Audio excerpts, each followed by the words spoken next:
வலியற்ற varicose vein சிகிச்சை எளிய 30 நிமிட செயல்முறை 7847045678.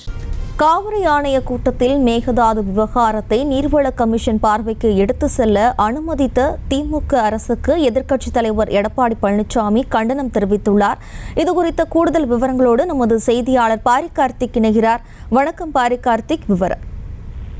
வணக்கம். காவிரி ஆணைய கூட்டத்தில் மேகதாது விவகாரத்தை நீர்வள கமிஷன் பார்வைக்கு எடுத்து செல்ல அனுமதித்த திமுக அரசு கண்டனம் தெரிவிப்பதாக அதிமுகவுடைய பொதுச்செயலாளர் எடப்பாடி பழனிசாமி அவர்கள் தெரிவித்திருக்கிறார். மேலும் ஏற்கனவே விவாதப் பொருள் பட்டியலில் மேகதாது அணை குறித்து இருப்பதை அறிந்த திமுக அரசும் கலந்து கொண்ட அதிகாரிகளும் ஏன் ஆட்சேபனை தெரிவிக்கவில்லை என்றும், விதிகளுக்கு புறம்பாக மேகதாது பிரச்சனை குறித்து கர்நாடக அரசு அதிகாரிகளை பிரச்சனை எழுப்பிய போது அதனை கடுமையாக எதிர்த்து வெளிநடப்பு செய்யாமல் வாக்கெடுப்பில் கலந்து கொண்டது ஏன் என்றும் கேள்வி கேட்டிருக்கிறார்.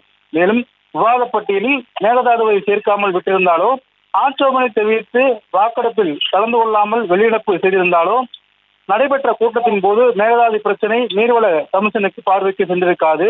திமுகவும் காங்கிரசும் இந்த திரைமறைவு நாடகத்தை நடத்தி தமிழகத்திற்கு காவிரி நதிநீர் பிரச்சனையை மீண்டும் தவறு இழைத்திருப்பதாக தற்போது சுட்டிக்காட்டியிருக்கிறார். மேலும் தமிழகத்தை வஞ்சிக்க முயற்சிக்கும் எந்த பிரச்சனையும் அனைத்து இந்திய அண்ணா திராவிட முன்னேற்ற கழகம் பார்த்துக் கொண்டு இருக்காது என்றும் கூறியிருக்கிறார். மேலும் அதிமுக காலத்தில் காவிரி நீர் பிரச்சனையில் அதிமுக எடுத்த பல்வேறு நடவடிக்கைகளையும் சுட்டிக்காட்டி தற்போது இந்த கண்டன அறிக்கையை வெளியிட்டிருக்கிறார்.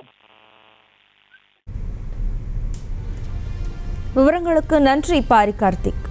வலியற்ற வெரிகோஸ் வெயின் சிகிச்சை எளிய 30 நிமிட செயல்முறை 7847045678. செய்திகளை உடனுக்குடனும் துல்லியமாகவும் தெரிந்து கொள்ள சப்ஸ்கிரைப் பண்ணுங்க.